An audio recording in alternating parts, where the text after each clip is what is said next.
Michelle is the mother of 4 children and the grandmother of 5. She has a passion for learning, which led her to homeschool her oldest at 13. So her oldest was 13 and her youngest was 3. Hello. I'm just talking. Hello. Awesome. Go ahead. I love it. Okay, and then I'll ask you questions. Okay, so her oldest was 13. Her youngest was 3 when she decided to homeschool. And this led to her oldest getting a full ride scholarship at the age of 16, which is pretty amazing. And then her oldest son followed at the age of 15, and the 2 younger siblings at 17. Her kids have a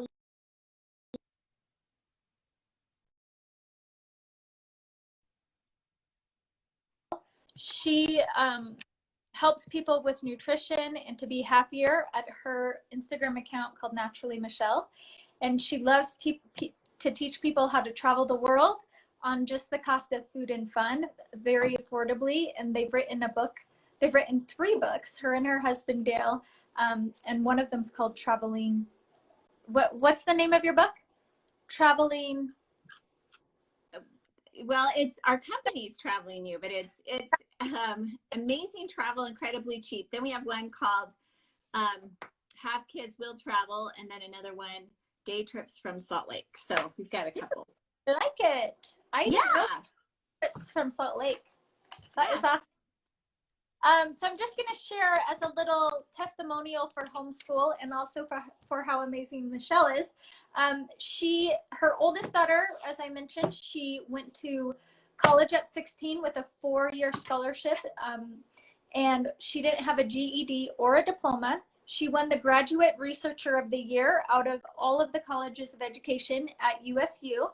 She was a keynote speaker at USU's Scholar Day, and she traveled with a couple of professors throughout the US and spoke at many conferences. Her second son won the top scholarship at USU without a GED or a diploma. He went on to win other scholarships throughout his years at school. And he went on a mission for 2 years, and then he graduated. He was still able to graduate at the age of 22 with his MBA, which is so amazing. So young, especially considering having served a mission. Sorry, I'm holding my notes up. Her third son started at 17 and was super excited to be a computer programmer. At 15, he was able to work with a professor at USU to help do animation on a computer program. And for rescue workers, he won #1 in the state for 3D animation against many other students. And he went on to be successful in his current career. Marissa, or her youngest, I don't want to say their names because they might not be late. Okay. Okay, so her youngest went to college at 17, and she was very involved in the arts. She spent a few hours a day at a performing arts school, and she had the opportunity at 16 to go to China and help with the international school alongside her sister, Brienne. And then now she became a dental assistant and is now working as a stay-at-home mom. She's rocking her stay-at-home mom game. Yes, she is. So I'm happy to talk to you, Michelle. I'm excited to be here. I'm excited to share because I just have a passion for this.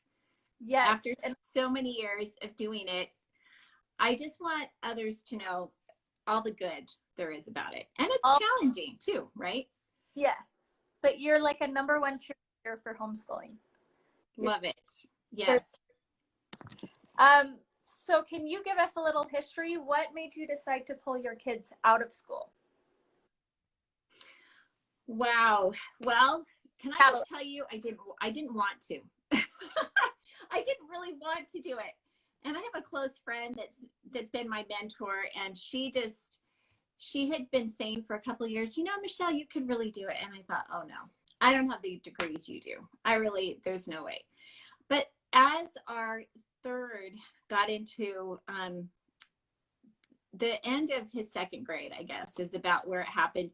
He just had such a hard time sitting still. He was really our catalyst, you know, he was upside down in his chair and he was all over the place and the teacher didn't know what to do with him. And as you know, as a teacher, that's really hard when you have one like that and you've got all the other students too, right, that you have to reach. And at that point, we really dove into looking at this seriously and decided that that we felt really strongly about not only him doing it, but all the others. And they were doing good in school. Our youngest wasn't in school yet, but the oldest two were. So we jumped in, and I have to tell you, I felt like I was jumping into this black pit. I didn't know where he's going, but I knew in my heart that I needed to do it. Like, I just knew. Yeah. So we jumped in, and I would call this friend of mine who's my mentor now, and she would help ease my pains. She talked me off that ledge a few times. Yeah, yes. Yeah, because it's so outside the box. You need totally. It's gonna be okay. It's gonna be okay. You won't regret it. Yeah. Yes. Well, and also that she had this experience. Yeah. And she had already 10 years of experience with her kids. And even though they were just starting to get into college, later on in life, she now has the most amount of kids ever that have graduated from Yale University from one family. So she did pretty darn good. But at the time that I was talking to her and the time I started, you know, they were just starting to get into college. And so she still didn't know. She's like, I don't even know really what the end's going to look like, but I know that I feel good about this. And just to put a little plug for those that watch this, I'm going to actually interview her in a couple weeks. She is a whiz at homeschooling, and she will be incredibly phenomenal to share her experience over the years. So I'm excited to hear from her. Yes. So I think that one thing that strikes me is that's similar from my experience is like in your gut, you know that this is a path you need to take, but it really does feel like jumping off a cliff, right? It's like, this is a pyramid. Am I going to ruin my kids forever? You know, because exactly. Yeah. That's the nature of the beast when this isn't like something that's typical in our society. Okay, so what was the hardest transition from public school to homeschool? Well, I know I mentioned this, and it's kind of funny because it seems so little, but I have to say one of the minor things was before they started homeschooling, they would get their jobs done and go to school, and I could have a clean house all day and do things that I wanted to, you know, and have my time.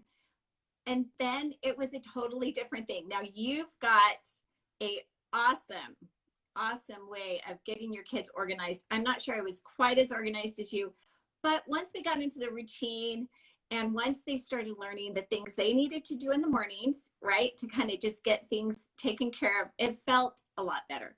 But really, probably that wasn't really the biggest challenge. You know, it's feeling like you are good enough, that you are good enough to help all of your kids with all their different needs and be able to help them succeed. And that's another thing that my friend Annette had told me. She's like, Michelle, if you need to take a week off or 2 weeks off, let them watch documentaries, historical things, do reading.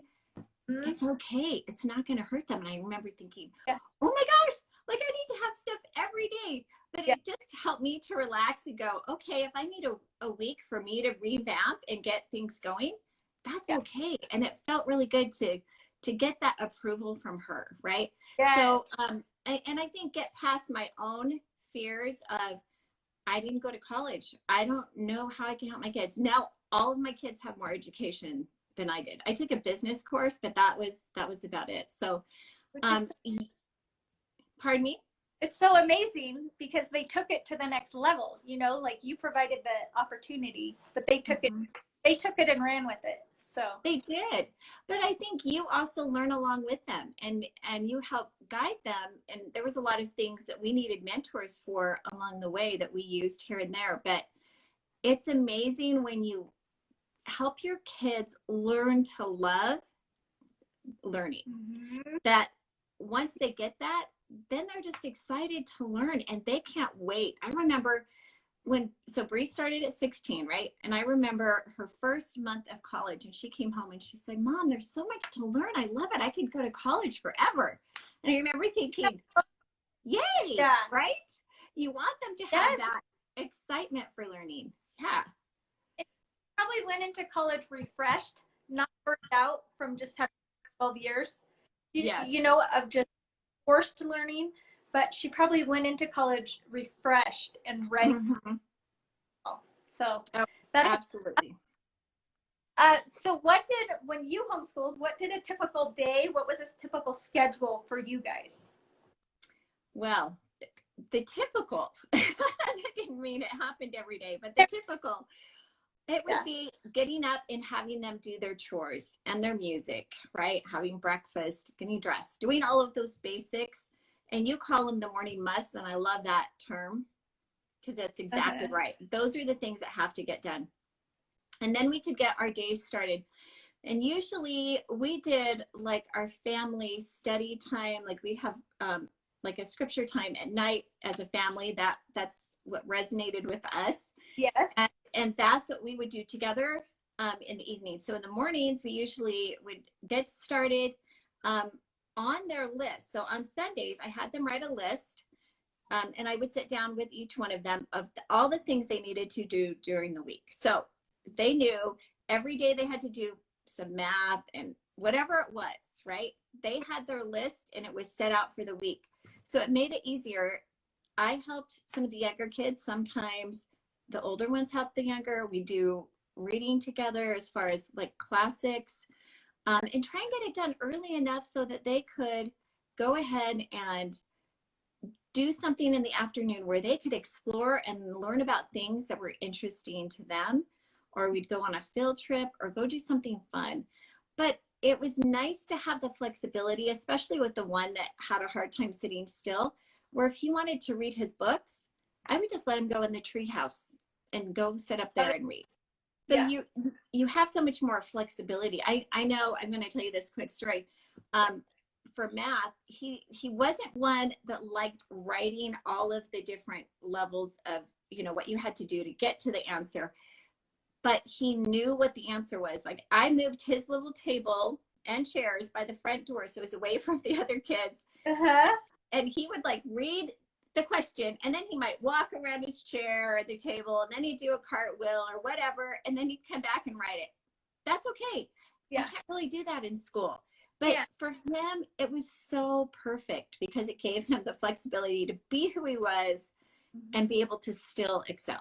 Not have to stifle his energy. Yeah. Yes. That's awesome. I've had several students over the years of teaching school like that. And it's just never easy in that environment. You know what I mean? Because there's something wrong with them, but they feel like something's wrong with them, that they're not like everybody else in that. You know? Yes. So I think that was a great call that you pulled him. What memories stand out to you the most from your homeschool days? Memories. Oh, there's so many. I will say probably the biggest and most important thing was having that extra time with them. Now my kids are all grown and they're older and most of them are married, and it is a different place to be. And I miss having them there all the time. For a minute, I have to admit, I missed a little bit, you know, when I started like having extra time with friends and different things. But if you organize your time right, and you're so good at this, you can still do that. But it was so profound for me to have that time with them, because as they get older, as they get to be teenagers, even in homeschooling, you know, they're just so busy, but you don't get the opportunity to have them around all the time. And I really loved that. So because of our homeschooling, we were able to travel a lot. That was a big part of our homeschooling. So that's another thing that I really cherish, and one of our memories. That, of course, turned into our books and everything else, because it really, I think, transformed their education to a whole nother level, incorporating the travel. So I would say those are some of the memories that are my favorite. And we have so many from the travel. We also tried to incorporate different things to help our kids. I know a lot of people say socialization is an issue, but one of the things that we did is we had exchange students for probably, I don't know, 12 years. So we've had 17 or 18 over the years. And it was such a great cultural experience. So not only did we travel, but then we brought people from other countries here. And so there's so many things that you can incorporate in your homeschooling to give your kids incredible memories that they can look back on, and hopefully, you know, bring those up in challenging times, and it will help them in their lives and help them in whatever they choose to do with their kids. I love it. One of the things that you've mentioned, and I think is fascinating, I haven't gotten to this point with travel yet, but you guys figured out how to do it very affordably. And so that allowed you to take all your kids. What are the places that you went? Like, you figured it out so that you could take them all different places around the world. Where were some of those places? Oh gosh, over 30. So we've been to so many countries, but so many countries. You know, some we've been to a couple different times. Brianne spent probably 4 summers in France. Her favorite thing, and she actually did a double major and a minor in French when she went to college because she loved France so much. But you know, there's so many places in the world to travel to explore about. And I remember our first big trip was to France and England, because Dale went to England on his mission and we hadn't been back. So we planned this trip, and it cost us about $4,000 for all 6 of us for airfare and everything. But since then, we've been able to hone that down to even less for like 3 weeks. But that trip, I remember people asking us, so how do you, like, what exactly did you do to cut back on your costs? So that was one of the reasons why we wrote the book. But also we had a lot of people ask, well, are you going to Disneyland France, or, you know, things like that? And honestly, I don't have anything against Disneyland. We've been there here in the US. But we were going to have field trips. That's what we were going for. Yeah. So we took our kids to incredible places that we studied before, because I didn't want it to feel like a chore when we were there. Yes. So we actually had them study beforehand. We'd watch documentaries on different people like Joan of Arc, Napoleon Bonaparte. So we went and visited where Joan of Arc was born and where she was burned at the stake, where Napoleon lived, and many different places, actually. We even went to the Isle of Elba, which is off of Italy. So we went there to see where he was exiled. And it was so incredible for our kids to have that knowledge before they went, because then it made that history just come to life, right?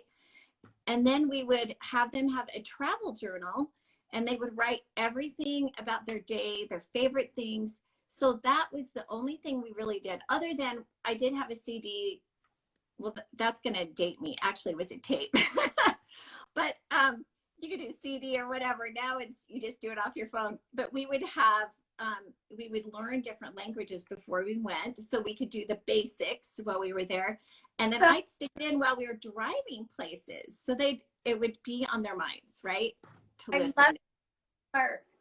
My parents, we took us back east right before my 5th grade year. And in 5th grade, you learn all U.S. history. Oh, yeah.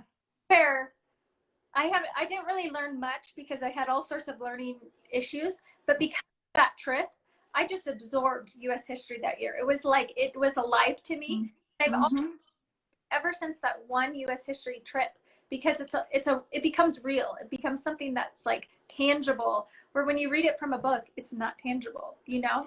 That is exactly right on. That is totally right. It really makes history come to life, and it makes them excited. You know, it makes them excited, and reading out of a book is wonderful too. So I don't want to discount that. But when you visit those places and you experience where those things happened, it's just bigger and broader and more fulfilling and incredible. And you seriously could not teach quite the same thing as the feeling that they can get from being there. And then, you know, you go on these tours. A lot of places we would do our own thing, but we would pay for tours where they would be learning, you know, historical ones. And then they're more absorbed in it too. Mm-hmm. if they're taking a tour like that because they want to know, they want to learn, and they're asking questions. Yeah. So And you're right on. I love the tours now where you wear the headphones and it's like work, because I could see my kids all stopping and being fascinated with things. Yes. Yeah. Right. I was thinking a picture's worth 1,000 words, but like, what is an actual experience worth? So much, you know? So yes. I love it. I love it. I feel like you could get a whole textbook done in one trip. Oh, yes. That takes place. Yeah, absolutely. And I love what you said, because every child is different and they have interest in different things. So it is great when you can do the ones where you listen to, because they can listen to which part they want to. But yeah, it draws in so much more. It's hard to explain. So everyone who's watching, post this after, so those who watch after this, Michelle has a book and she mentioned it, but I'll just mention it again: Amazing Travel, Incredibly Cheap, because she has tons of suggestions in there for anybody who wants to travel as a but doesn't necessarily have the means. There it is. There, I have a copy. It's awesome. Yes. Okay, so can you share what you did when you hit burnout or when you had difficult days? Good question. Besides chocolate. Here's a secret stash of something. Oh, totally. Yeah, even a bite can just help take care of it. Well, I referred back to a little bit what I talked about at the beginning when my friend, was saying, look, Michelle, if there's things you need to get done, if you've got some heavy loads and some other things, it's okay to let them listen to documentaries, do extra reading, do extra writing reports, and you can do less of having to take over and helping with those kind of things. And it's okay, because they'll still learn. Let them learn in what they want to learn. And in fact, I read a book years ago and I love it. It's about Ben Carson. So I don't know if you guys know him, right? If you're a little into politics, but he's actually a world-renowned surgeon. And his story is super incredible. His mom, who ended up being a single mom to him and his brother, hard circumstances. So she worked 3 jobs. She didn't know how to read, but she was noticing he was coming home and watching TV and doing nothing. And she said, you know what? This has got to stop. Your grades aren't that great, right? Yeah. Your grades aren't that great. We're going to change some things. So I want you to go to the library and I want you to search out 2 things you're interested in, whether it's science or history or, major subjects. I want you to read about it, the book, and I want you to write me a report. Now, they didn't know that she didn't know how to read. So here they are writing reports for their mom, but she didn't know how to read them. So she would have them read the reports to them. He ended up doing so well and excelled his schooling so much just by that reading and writing on the side. Yes. Then he went on to do incredible, incredible things in his life. And so I love that example, because she really was like a homeschooling mom on this side. So there's incredible things that you can do, even if your kids are just reading and just writing. And it's not just, right? It might feel like that, but those 2 things are really, really powerful. And I think of that example. So that's one of the things I did. I let them sort of self-direct some of the things they were interested in and maybe take a little bit of a step back. That's probably my biggest thing. Once in a while, I might take off with my husband for a few days. He did a lot of traveling, so he was gone a lot. So it was really me very often 24/7 doing the homeschooling. Incredible. It's amazing. I've had to do that with young kids, but not while homeschooling. So I think it would be harder. I think I do the younger kids, having my husband travel younger than while I'm homeschooling, actually. When they're older. Yeah, it's hard to say, right? You're still in the younger kid phase, but every age is different in different ways. Yeah, it's true. So any regrets or anything that you would do differently? Yes, and you have brought this up in some of your training, and I love it. I've told you many times I would homeschool again now listening to you, because you've taught me so much. I feel like, it doesn't matter what age you are, you're always learning. I would say, particularly with one that maybe I pushed, the homeschooling or making sure he got everything done in such a way that it affected our relationship a little bit, you know. It wasn't always super positive. I mean, for the most part it was, but there was a little time period. And I think of that when you teach about how important to make sure you keep those relationships, because that is the most important. And that is the most important to me. But sometimes I was like, oh, we got to get this done. We got to get this done. Yeah. And so that is one thing that I look back and I think, okay, I'd probably be a little more laxed with that certain one because he was in a different place. And how they're all different. And I love, that's the other thing that I love about what you teach is their personalities. And once you know what their personalities are, you can really gauge how you work with that particular child. And that's huge.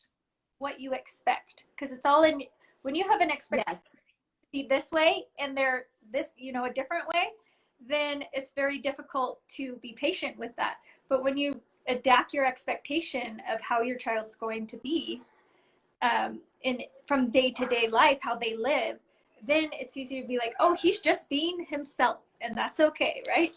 But that is so true. Yeah, I definitely have my moments where in the moment I think I'm gonna regret this in a few minutes, you know what I mean? Like where I'm pushing or I'm putting the relationship aside. And so homeschool mom would probably say that's probably the thing they regret, and the thing that's hardest is like putting the relationship first before the push, you know, it all else. Yeah. Yes, but I love what you brought up, because really they all are so different, and to expect one to be exactly like the other is just not possible. Yeah. And the thing is, they all have incredible gifts and incredible talents, and so it's focusing on those more than what you think they have to do. So true. And like kids come with those gifts. It's not like you have to create them. It's not like you have to push them for them to come out. Right.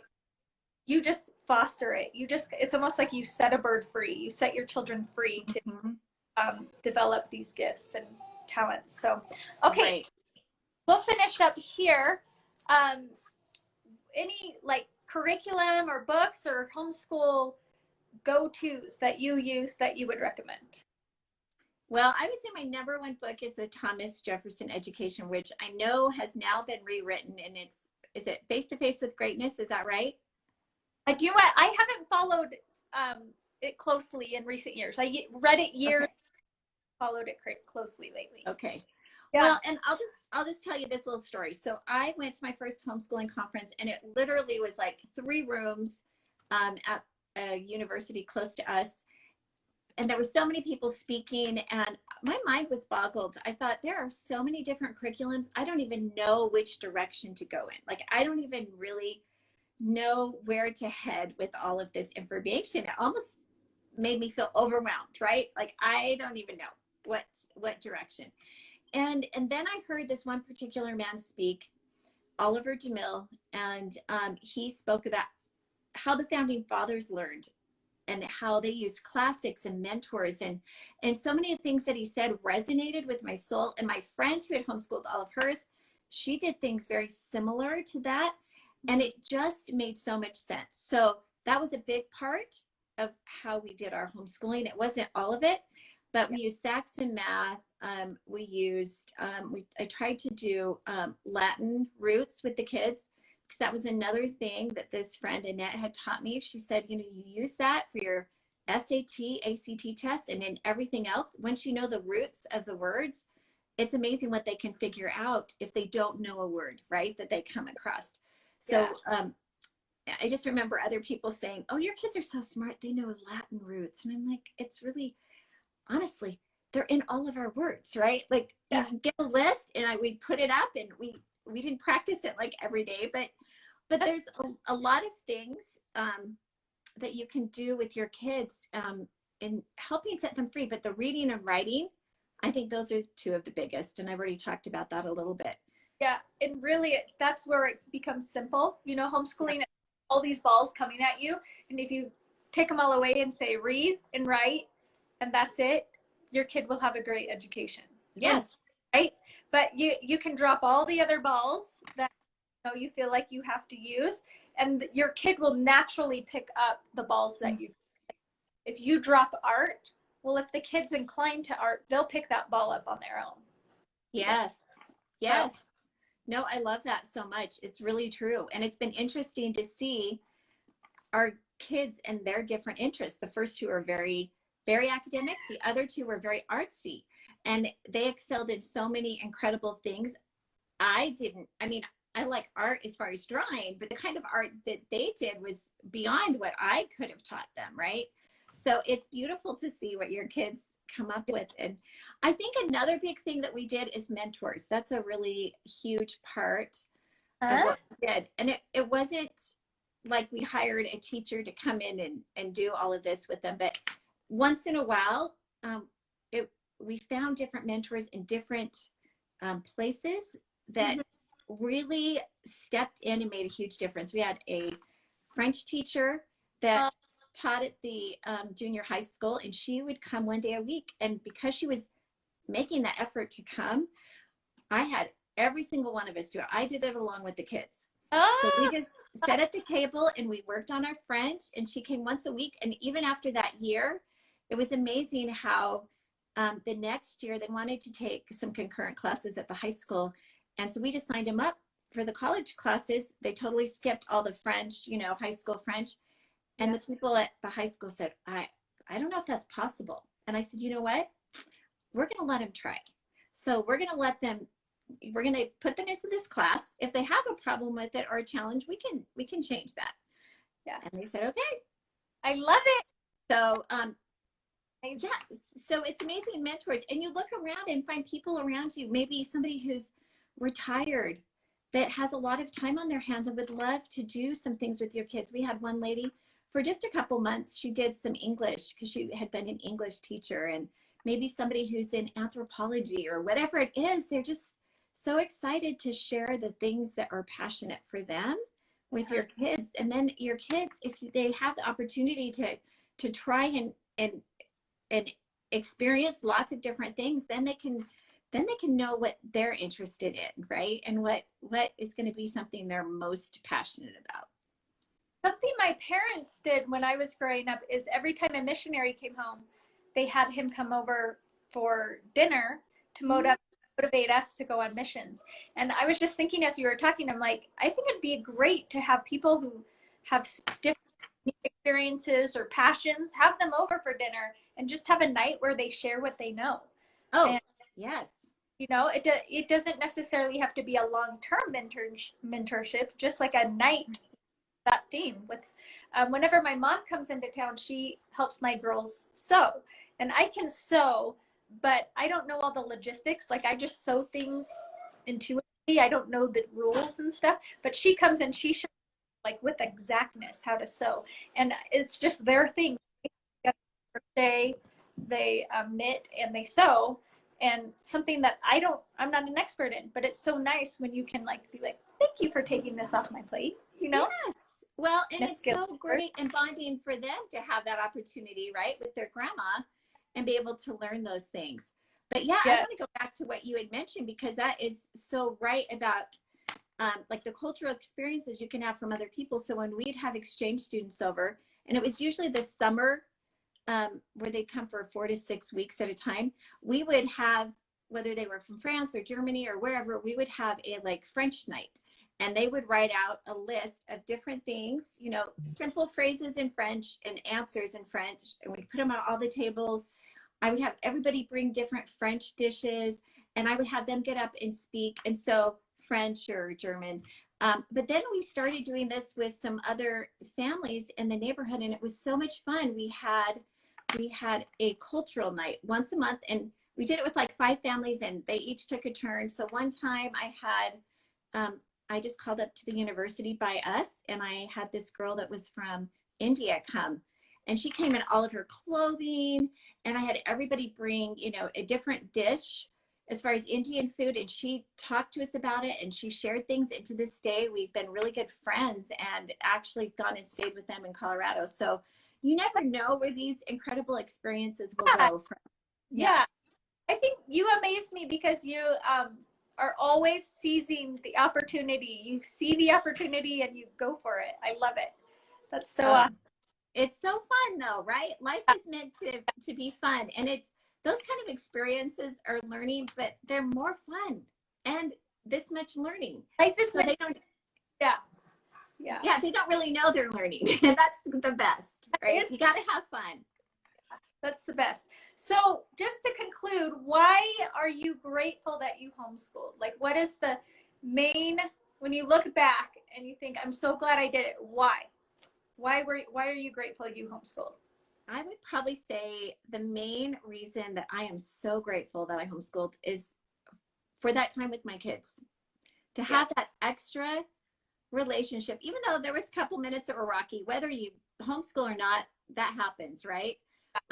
But seriously, to have that time, because now they're gone, and it was some of the most amazing times in our life, and being able to travel with them and have different experiences with them, and being able to explore and to experience things where I could have them home for more time than they would have been drawn away otherwise. So that really, for me, was the greatest gift. That is so wonderful. It goes by so fast. Like, my kids are still young, but I watched my nieces and nephews grow up. Like, they were little kids when we got married. And It's like, now they're adults. And I'm like, how does childhood go by so fast, you know? And so that's one of the reasons I wanted to homeschool, is like, I've just watched a whole childhood take place, and I didn't even realize it was already almost over when it was over.